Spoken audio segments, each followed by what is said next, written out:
Intenzione. Il primo aspetto di una buona compagnia all'interno di un matrimonio è che un musulmano dovrebbe sempre avere una buona intenzione verso il proprio coniuge. Non è possibile per una coppia sposata trattarsi gentilmente ed essere felici insieme senza una buona intenzione l'uno verso l'altro. Capitolo 2. Al-Baqara, versetto 231. E quando divorziate dalle donne e hanno quasi compiuto il loro termine, trattenetele secondo termini accettabili o rilasciatele secondo termini accettabili, e non trattenete con l'intenzione di far loro del male, di trasgredire contro di loro.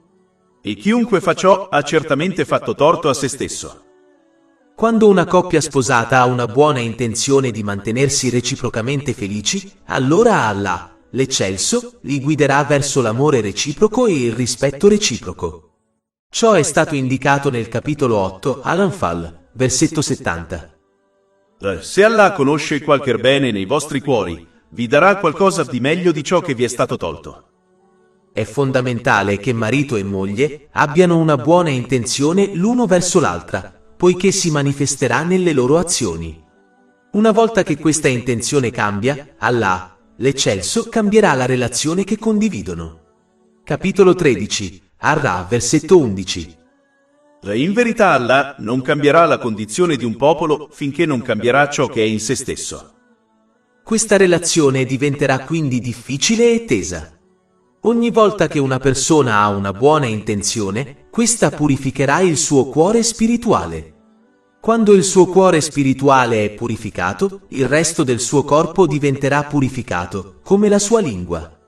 Questo è stato consigliato in un hadith trovato in Sahih Muslim, numero 4094. Ciò farà sì che ogni aspetto del loro matrimonio faccia un grande passo verso la bontà e la felicità. Discorso gentile? Il secondo aspetto correlato alla buona compagnia nel matrimonio è il proprio discorso. Poiché l'intenzione è un aspetto interiore della buona compagnia, il buon discorso è l'aspetto esteriore della buona compagnia. Sia il marito che la moglie dovrebbero temere Allah, l'Eccelso, per quanto riguarda il loro discorso reciproco. Un matrimonio non può avere successo senza questa qualità. La maggior parte dei divorzi avviene a causa della mancanza di controllo sul proprio discorso.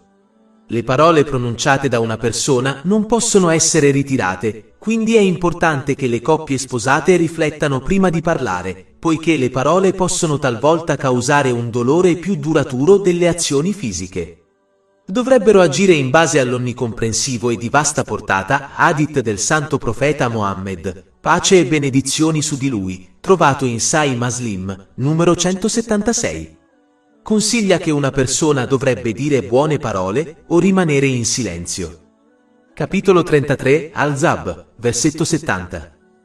O voi che credete, temete Allah e pronunciate parole di giustizia. Le buone parole giovano a una coppia sposata in questo mondo e nell'altro. Mentre le parole malvagie non solo influenzeranno negativamente il loro matrimonio, ma porteranno al male nell'altro mondo. Ad esempio, il santo profeta Mohammed, pace e benedizioni su di lui, una volta avvertì in un hadith trovato in Jami' at-Tirmidhi, numero 2314, che basta una sola parola malvagia per far precipitare una persona all'inferno nel giorno del giudizio. Quando una coppia sposata si chiama, si deve usare un linguaggio gentile. È importante che si riferiscano l'un l'altro solo in modo gentile. Anche se scherzare rimanendo fedeli alla verità non è illegale nell'Islam, è meglio per una coppia sposata non darsi brutti soprannomi. Anche se la coppia può vedere che è uno scherzo, arriverà sicuramente il momento in cui uno dei due non sarà dell'umore giusto per scherzare, e chiamarli con questo soprannome in quel momento li farà solo arrabbiare. Quindi è meglio riferirsi sempre l'un l'altro in modo gentile, mantenendo la modestia, soprattutto di fronte agli altri. Rivolgersi l'un l'altro in modo sarcastico o beffardo porta solo all'inimicizia. Con il tempo questa inimicizia può crescere fino a diventare motivo di discussioni e persino di divorzio. È nella natura umana reagire alle persone in modo simile a come vengono trattate. Se si mostra gentilezza quando si parla con gli altri, si scoprirà generalmente che gli altri conversano con loro in modo gentile. Ciò vale ancora di più per le coppie sposate. La gentilezza nel parlare dovrebbe essere usata anche quando una coppia sposata chiede qualcosa l'una all'altra. Un marito non dovrebbe chiedere qualcosa in modo autoritario, in modo che la moglie si senta più una serva che una moglie. È comunemente testimoniato che quando si chiede qualcosa in modo gentile, non solo c'è una maggiore possibilità di ottenerla, ma l'altra persona sarà più felice di soddisfare il suo bisogno rispetto a se chiedesse qualcosa in modo duro e autoritario. Anche la moglie dovrebbe chiedere le cose in modo gentile, senza gravare troppo sul marito o senza essere troppo esigente, soprattutto quando la cosa non è una necessità. Una moglie otterrà più probabilmente ciò che chiede se chiede in modo gentile, invece di sminuire il marito e mettere in discussione i suoi sentimenti nei suoi confronti, quando esita a soddisfare subito la sua richiesta. Nessuno dei due coniugi dovrebbe arrabbiarsi e pronunciare parole dure se le loro richieste non vengono soddisfatte. A volte ci vuole un po' di tempo prima che una persona ceda a una richiesta. Non dovrebbero mai tirare in ballo i casi passati in cui la loro richiesta non è stata soddisfatta. Né dovrebbero affermare che al coniuge non importa di loro. Questo porta solo a discussioni e allontanerà ulteriormente il coniuge da ciò che ha richiesto. È importante notare che, per evitare discussioni e tensioni nel matrimonio, nessuno dei due coniugi dovrebbe chiedere troppe cose inutili al proprio coniuge. Questo atteggiamento può diventare gravoso, poiché il marito potrebbe sentirsi come se non fosse altro che un bancomat per la moglie. E una moglie potrebbe credere di non essere altro che una serva nella casa del marito. Gratitudine. È importante che entrambi i coniugi mostrino apprezzamento reciproco quando le richieste vengono soddisfatte. Anche se la fonte delle benedizioni è Allah, l'esaltato, solo, il santo profeta Mohammed, pace e benedizioni su di lui, ha avvertito in un hadith trovato in Sunan Abu Dawud, numero 4811, che chiunque non sia grato alle persone non può essere grato ad Allah, l'esaltato. Questo perché anche se la fonte della benedizione è Allah, l'esaltato, solo, egli ha scelto una persona come mezzo per trasmettere la benedizione. Pertanto, ringraziare il mezzo è in realtà un modo indiretto di ringraziare la fonte della benedizione. Questo è il motivo per cui gli ambasciatori dei re sono onorati. Secondo il Sacro Corano, quando si è grati ad Allah, l'esaltato, ciò fa sì che si ricevano più benedizioni. Capitolo 14 Ibrahim, versetto 7. E ricorda, quando il tuo Signore proclamò, se siete riconoscenti, certamente vi aumenterò in favore. Uno dei modi in cui Allah, l'Eccelso, fornisce più benedizioni a qualcuno è quando mostra gratitudine ad Allah, l'Eccelso, e alla persona che ha impartito la benedizione. Quindi, nel caso di una coppia sposata, mostrare gratitudine l'uno all'altro li porterà a soddisfare di più le richieste dell'altro, portando a un aumento delle benedizioni. Essere osservatori. È importante che ogni persona apprezzi l'umore del proprio coniuge prima di parlargli.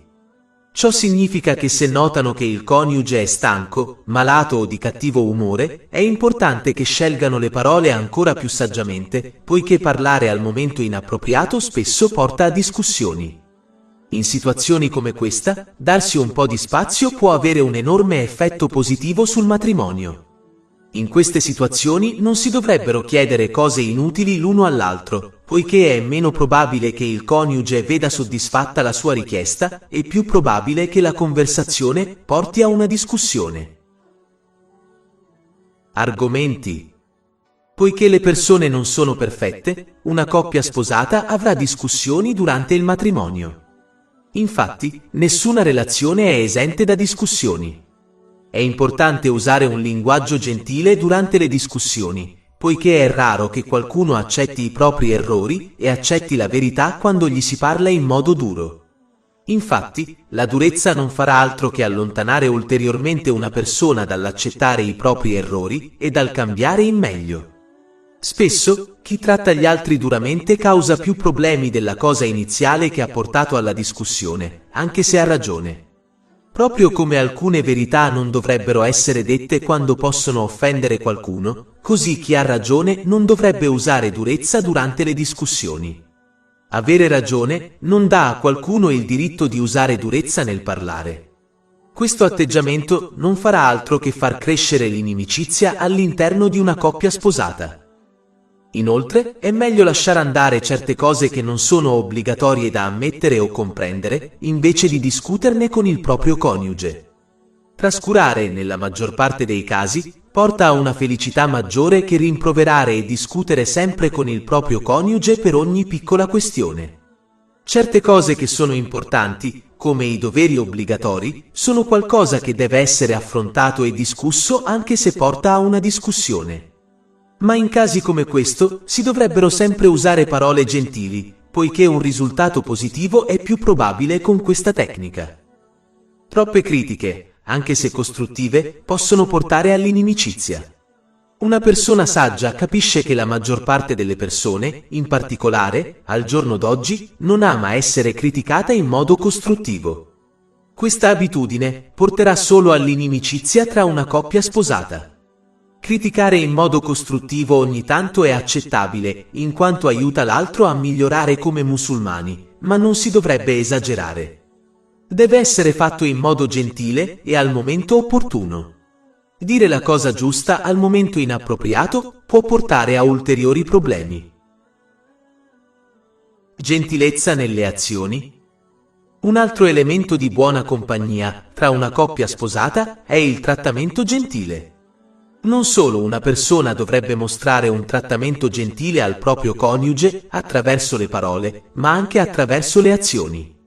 Infatti, il santo profeta Mohammed, pace e benedizioni su di lui, ha consigliato in un hadith trovato in Jami' at-Tirmidhi, numero 3895, che l'uomo migliore è colui che tratta la propria moglie con gentilezza. Pertanto, un musulmano non perfezionerà mai il proprio carattere finché non tratterà il proprio coniuge con gentilezza, anche se tratta gli altri con rispetto e gentilezza. I diritti di tutte le persone devono essere rispettati. Non ci si può aspettare il successo rispettando i diritti di alcuni parenti e ignorando i diritti degli altri. Un vero musulmano si sforza di rispettare tutti i diritti assegnatigli da Allah, l'esaltato.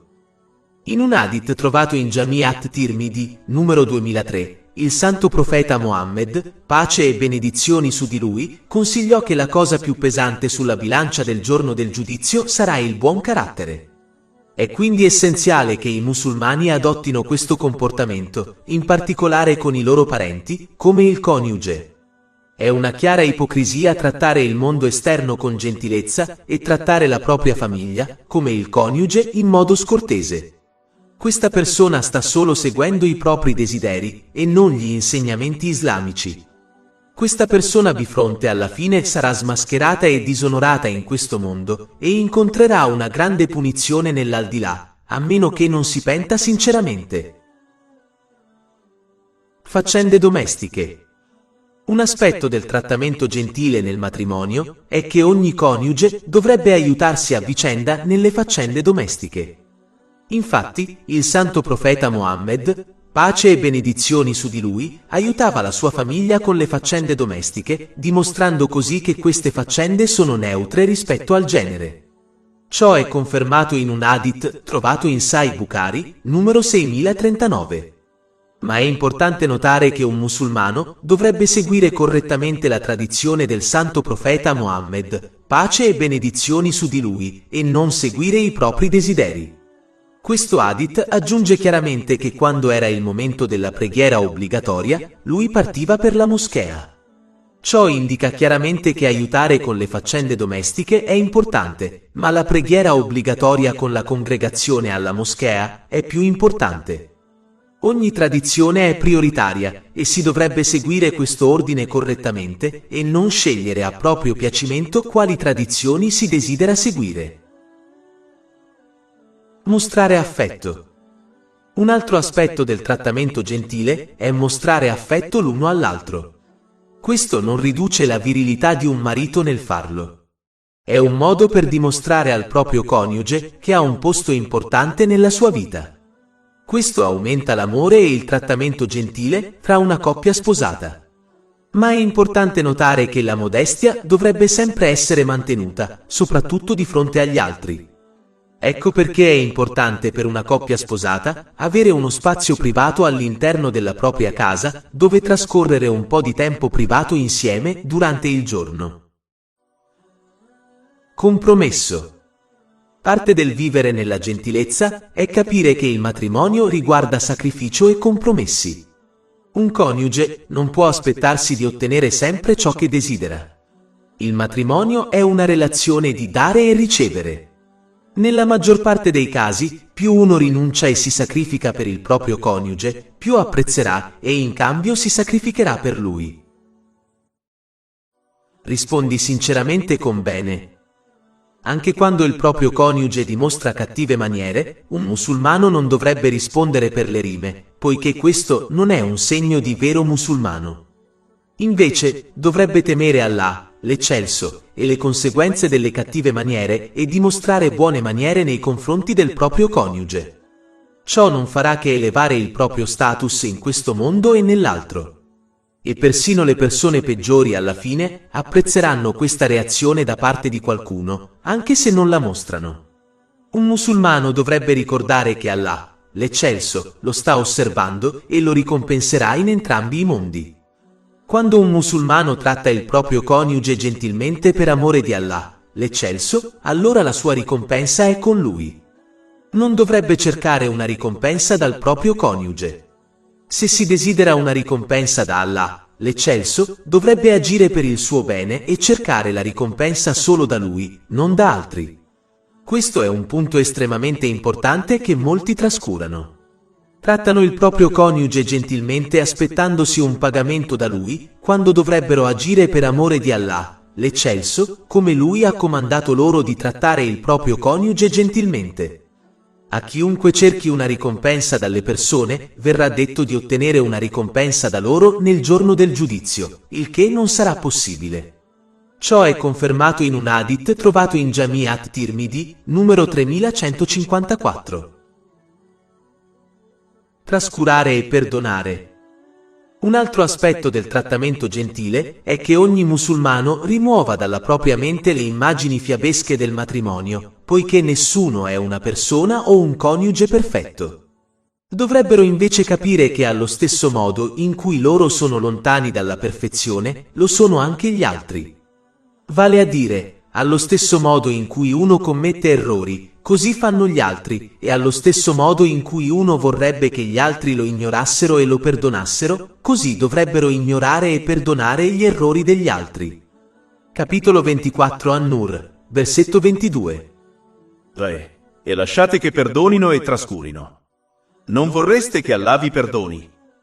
Questo è ancora più importante per le coppie sposate, perché non trascurare e lasciare andare le cose porterà solo a tensioni nel loro matrimonio.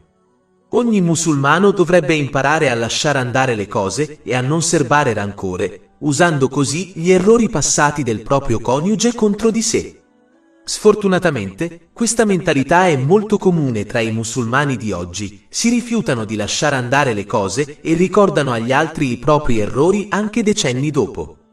Ciò non solo riduce le possibilità di essere perdonati da Allah, l'eccelso, ma porta anche a inimicizia e difficoltà nelle loro relazioni.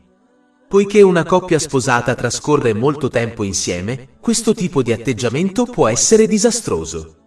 Imparare a lasciare andare le cose non solo rende un musulmano migliore e aumenta le possibilità di essere perdonati da Allah, l'eccelso, ma crea anche rispetto e amore per loro nel cuore del proprio coniuge. Ciò porterà il coniuge a impegnarsi di più per compiacerlo. Oltre alle cose illegali, un musulmano dovrebbe imparare a lasciare andare altre questioni minori e a non trasformarle in un grosso problema. È triste sentire che le coppie sposate spesso litigano per cose meschine. Chi è pignolo non avrà mai un matrimonio di successo. Renderà solo difficile la propria vita e quella degli altri. Se Allah, L'eccelso non è pignolo anche se ha conoscenza di tutte le cose, neanche i musulmani dovrebbero esserlo se desiderano trovare un po' di gioia nelle loro relazioni, in particolare nel matrimonio. Ecco perché il santo profeta Mohammed, pace e benedizioni su di lui, ha consigliato in un hadith trovato in Sahih Muslim, numero 3645, che una persona non dovrebbe provare antipatia per il proprio coniuge per una caratteristica che possiede, poiché potrebbe possedere altre caratteristiche che le piacciono. Questo hadith consiglia anche che un musulmano dovrebbe cercare di osservare il proprio coniuge in modo positivo, invece di osservare o valutare sempre le sue caratteristiche negative. Ciò non significa che debba comportarsi come se il proprio coniuge fosse perfetto. Significa che non dovrebbe essere pignolo per piccole caratteristiche negative, mentre lo incoraggia gentilmente ad abbandonarle con il passare del tempo. C'è una grande differenza tra ignorare completamente le caratteristiche negative degli altri e comportarsi come se fossero perfetti e concentrarsi sui loro aspetti positivi, consigliandoli gentilmente di cambiare in meglio. Le persone raramente cambiano da un giorno all'altro, quindi i musulmani dovrebbero essere pazienti, poiché ci vuole tempo per abbandonare le caratteristiche negative. Conclusione. Quello che segue è un riassunto della maggior parte dei consigli forniti finora in questo libro. Inizialmente era stato dato a una donna, ma è stato modificato in modo che si applichi sia ai mariti che alle mogli. Se un musulmano si comporta come la terra e sostiene il proprio coniuge in ogni momento, allora il coniuge diventerà il cielo per lui, proteggendolo dai danni. Se un musulmano dà pace mentale e fisica al proprio coniuge, allora in cambio diventerà un pilastro di sostegno finanziario, mentale e fisico per lui. Se un musulmano si sforza di mantenere felice il proprio coniuge entro le leggi dell'Islam, allora scoprirà che il coniuge a sua volta fa lo stesso. Se rispetta e onora il proprio coniuge, riceverà lo stesso. Ciò significa che ciò che uno dà è ciò che riceverà. Un musulmano dovrebbe essere modesto e parlare e agire solo in un modo che piaccia ad Allah, l'eccelso, e al suo coniuge. Dovrebbe essere contento del suo matrimonio e di ciò che possiede, poiché questa è vera ricchezza e felicità. È abbastanza evidente, se si osservano i media, che fama e fortuna non portano felicità. Infatti, la maggior parte delle celebrità finisce per divorziare nonostante la loro fama e fortuna. Un musulmano dovrebbe assicurarsi di adornarsi per il proprio coniuge evitando stravaganze e sprechi, poiché questo è un aspetto del mantenimento dell'amore che condividono. Si dovrebbe sempre essere consapevoli dell'umore del proprio coniuge e parlare e agire in modo appropriato, poiché possono verificarsi discussioni anche se la cosa giusta viene detta al momento inappropriato, ad esempio, quando si ha fame o si è stanchi. Un musulmano dovrebbe apprezzare il valore del denaro e non sprecarlo, poiché questo non piace ad Allah, l'eccelso, e non piace a un coniuge timorato di Dio. La coppia sposata dovrebbe dare la massima priorità all'istruzione in materia religiosa e garantire che i propri figli ricevano una buona istruzione sia in materia mondana che religiosa. Questa istruzione rafforzerà il legame tra loro. Un musulmano dovrebbe cercare di soddisfare le richieste ragionevoli del proprio coniuge, purché ciò non metta in discussione i comandi di Allah, l'eccelso. Poiché negare costantemente il proprio coniuge può portare a rabbia e discussioni. Tutto ciò che accade tra loro dovrebbe essere tenuto segreto, poiché rivelare segreti può incrinare la fiducia tra una coppia sposata. L'unica eccezione è quando uno cerca il consiglio di un altro, ma anche in quel caso non dovrebbe diventare una questione pubblica e non dovrebbe essere divulgato a troppe persone. Un musulmano dovrebbe, entro certi limiti, cercare di rispecchiare le emozioni del proprio coniuge. Ad esempio, non dovrebbe essere apertamente felice quando il proprio coniuge è triste, poiché ciò potrebbe far credere a una persona che al coniuge non importa dei propri sentimenti. Un musulmano dovrebbe imparare a sacrificarsi e scendere a compromessi per il bene del proprio coniuge entro i limiti dell'Islam, poiché ciò porterà il coniuge a impegnarsi per tenerlo soddisfatto. Un buon modo per ricordare tutto questo è che un musulmano dovrebbe trattare il proprio coniuge nello stesso modo in cui vorrebbe che la propria amata fosse trattata dal proprio coniuge. Ad esempio, un marito dovrebbe trattare la moglie nello stesso modo in cui vorrebbe che il genero trattasse la figlia. Oppure una moglie dovrebbe trattare il marito nello stesso modo in cui vorrebbe che la nuora trattasse il figlio. Adottare questa mentalità da sola sarebbe sufficiente a risolvere innumerevoli problemi all'interno del matrimonio. Oltre 400 ebook, audiolibri, infografiche, podcast e blog gratuiti disponibili sul nostro sito web www.sheikhpod.com.